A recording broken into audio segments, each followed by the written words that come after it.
জুলাই 16 তারিখ হয়েছিলাম। আমার রাবার বুলেট গুলি খাইছিল আমি ওই মুরাদপুরে। আমার জামাই তো কর্ম করতে পারে না। সরকার কাছে একটাই অনুরোধ থাকবে, সকলকে যাতে একটু ভাতাপ্রাপ্ত করা হয়, কারণ আমরা অনেক অসুবিধার মধ্যে আছি, কিন্তু আমরা এটা সরাসরি আমরা সরকারের কাছে পৌঁছাতে পারতেছি না। ফেব্রুয়ারির 22 তারিখ শুক্রবার চট্টগ্রাম জেলা শিল্পকলা একাডেমি ওয়ারিয়র্স অফ জুলাই চট্টগ্রামের উদ্যোগে এবং ফারজানা গ্রুপের ব্যবস্থাপনায় জুলাই অভ্যুত্থানত আহত লড়াইয়ে আর্থিক সহায়তা প্রদান অনুষ্ঠিত হয়। এটা প্রধান অতিথি হিসেবে উপস্থিত আছেন চট্টগ্রাম মহানগর বিএনপির সাবেক সাধারণ সম্পাদক আবুল হাশেম বক্কর। প্রধান অতিথির বক্তব্যে তিনি আহত এবং যারা বিভিন্নভাবে চক্ষু হারিয়েছেন, পঙ্গু হয়েছেন, যাদের চিকিৎসা প্রয়োজন, আমি মনে করি সেভাবে শুরুতে যেভাবে বলা হয়েছিল কি কারণে জানি এখনো সেভাবে সেটা হচ্ছে না। কেন হচ্ছে না এটা আমাদের জানা দরকার আছে। আমি বলি কেন জানা দরকার আছে, কারণ একটা রাষ্ট্র এই যে সহযোগিতা দিতে পারবে, যদি প্রয়োজন হয় এই যে হিরোজ যারাই আন্দোলনের সৃষ্টি।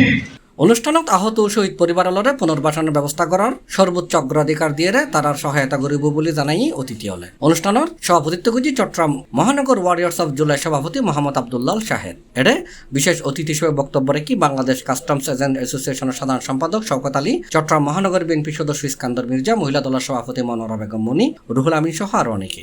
আন্দোলনত আহতলার ফাঁসে দাঁড়ায় বেলায় বিএনপি অঙ্গীকারবদ্ধ বলে জানাই দলের নেতা হলে। আগামী দিনও তারা বড় পরিসরে সহায়তা কার্যক্রম পরিচালনা করিবার কথা ব্যক্ত করছি বক্তব্য। আমি ইসমাইল হোসেনের ওয়াইফ। আমার জামাই গণঅভ্যুত্থানে 18 তারিখে আহত হয়েছে। ওনার বাম পায়ে হাঁটুতে হাড়ের মধ্যে গুলি লাগছে এবং অরিজিনাল বুলেট ছিল, আর ডান হাত ভাঙ্গা। উনি এখনো অকর্ম অবস্থায় আছে, কোনো কর্ম করতে পারে না। আমরা এই সহায়তা পাই অনেক, মানে ভালো করতেছি। 8 মাস আমরা অনেক খারাপ অবস্থা দিয়ে চলতেছি। সরকারিভাবে আমাদেরকে কিছু অনুদান দেওয়া হয়েছে, কিন্তু তারপরও আমার জামাই তো কর্ম করতে পারে না।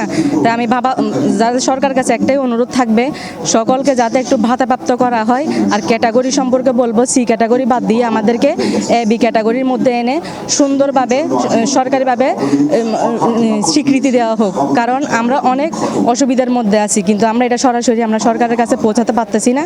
কিন্তু আমরা সাধারণ জনগণ যে কোন পরিস্থিতির মধ্যে আছি, স্বৈরাচারী হাসিনা বিদায় হওয়াটা এত সোজা ছিল না, অনেক কষ্ট ছিল।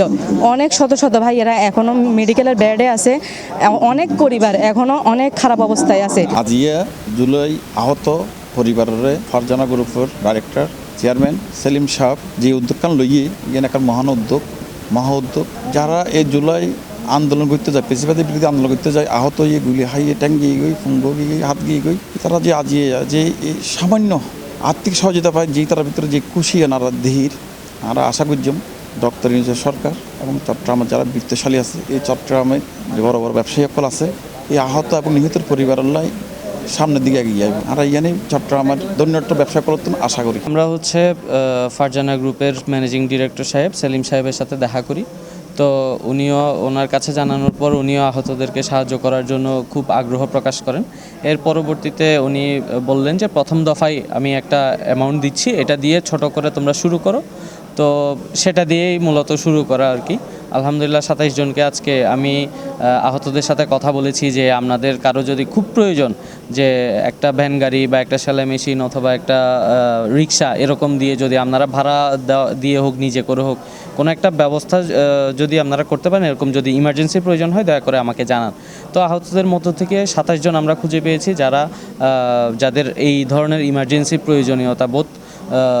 তো এটা বুঝতে পারার পরে ওদের লিস্টটা আমরা করি। লিস্ট করার পরে আমরা সেলিম সাহেবকে জানাই। তো সেলিম সাহেব বললেন যে ঠিক আছে, সেই অ্যামাউন্টটা দিয়ে তোমরা শুরু করে দাও প্রথম ধাপে, এর পরবর্তীতে আমরা আরও বড় করে করবো ইনশাল্লাহ।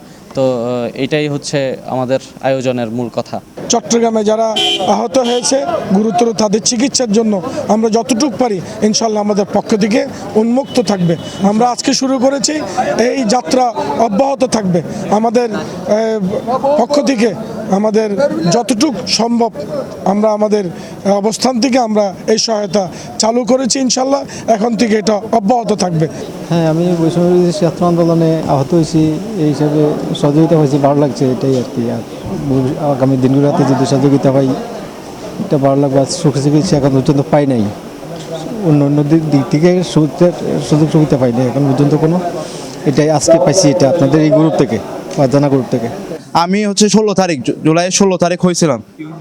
আমার রাবার বুলেট গুলি খাইছিল আমি ওই মুরাদপুরে। হ্যাঁ, ওনাদের প্রতি অবশ্যই কৃতজ্ঞ। আমরা এখন আমাদের আহত অনেক ভাই লিস্টের বাইরে, যারা আহত মানে এখনো আহত আছে কিন্তু তারা সহায়তা পায় নাই, তো তারা যাতে পায়, সামনের পরিসর যাতে আরো বড় হয়, এটা অবশ্যই প্রত্যাশা থাকবে তাদের উপর, এবং তারা যে আমাদের জন্য এটা করছে এবং তাদের প্রতি ধন্যবাদ। যারা শেষ করেছে আন্দোলনটা 15-16 বছর ধারাবাহিকভাবে এগিয়ে এসেছে। এই 15-16 বছর অনেক শহীদ হয়েছে, গুম হয়েছে, খুন হয়েছে। C+ TV, Chittagong.